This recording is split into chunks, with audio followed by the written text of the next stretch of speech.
when you get overwhelmed, maybe you've got financial issues or whatever, there are people in the world that kind of take advantage of that. And what happens is that you become vulnerable.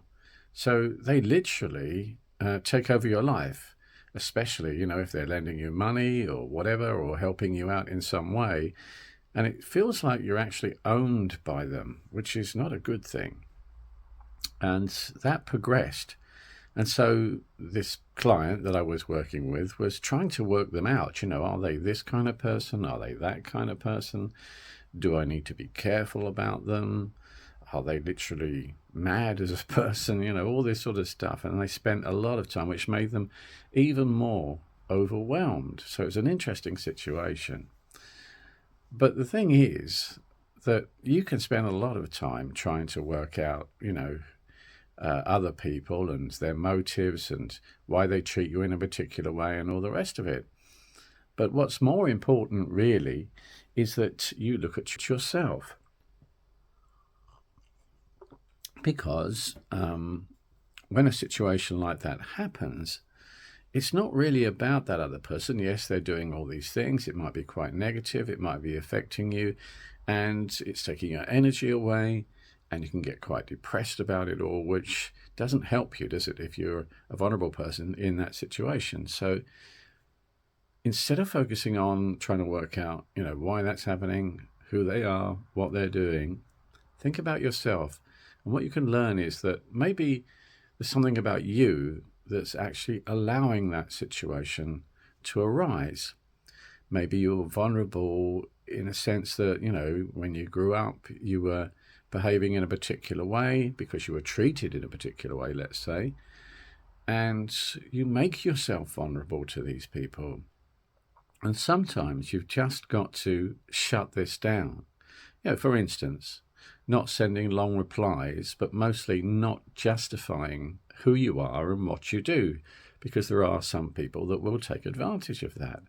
You don't need to prove anything. You just need to live your life the way you want to live it. And if they're giving you money and they believe that they have some kind of power over you or whatever, that's not the point. That's their choice. That's what they're doing. That's nothing to do with you. And it's a harsh reality, that. And it's really important to know that, and that you must take control of your own life. Now, I've studied many Stoic things and things like that, which all help along those lines. It's worth looking at things like that to learn more about how the ancients did it. And they had some pretty good ideas back then, but we're not doing a Stoic video here. But what I am saying is, take control of your own life. You must be able to say no. And they will try to push their luck and get you to do things for them all the time. It's almost like they get a kick out of doing that. There are those kinds of people around. And whether they're doing it intentionally or not, that's another thing. It's not your problem, but you need to actually think, well, what do I want? What do I actually want? For once in my life, what do I want and need? And really, that's a good way to move forward. So I don't know whether this makes any sense to you. You may have experienced it yourself at some point, where somebody's literally taken over and dominated you and decided what happens next for you. And you can fall into that pattern. And like I say, it can be very overwhelming, and your life is no longer in your hands, and you just get taken over. There's many different psychological ways of looking at that, different labels for all the different things that are going on there and these kinds of people. But basically, don't give them an inch. And sometimes, I'm not saying you've got to be rude, but there are ways of dealing with that. Maybe I could make some videos around that, and it's about communication and about owning your own space and becoming more of who you really are deep down inside. But the great thing about being under this kind of attack, if you like, and having your time taken away from you, which is important, is that it is mirroring back where you're letting your guard down and where you're allowing such people to actually, control you in that way. So you have to be very careful about what you share about yourself. There are some people in the world, and I know a few, where you can share intimate details and can talk about your life and those sorts of things, and they won't take advantage of it. And you kind of know that after a while.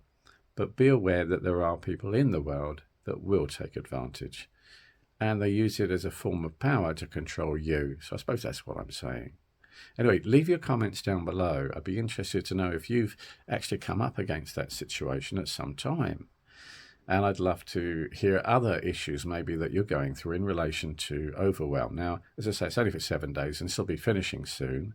It's also a way of me practicing on the camera, because it's not an easy thing to do, because you can get quite overwhelmed trying to do these sorts of things on YouTube. But it's not life and death, is it really? Anyway, I'll leave my thoughts with you. Comments down below. Also, don't forget that I've got that 7-day program that you can take part in. It's a downloadable PDF, very easy to use. It's not overwhelming, but it does help you with overwhelm. So check that out, and I'll see you in the next video.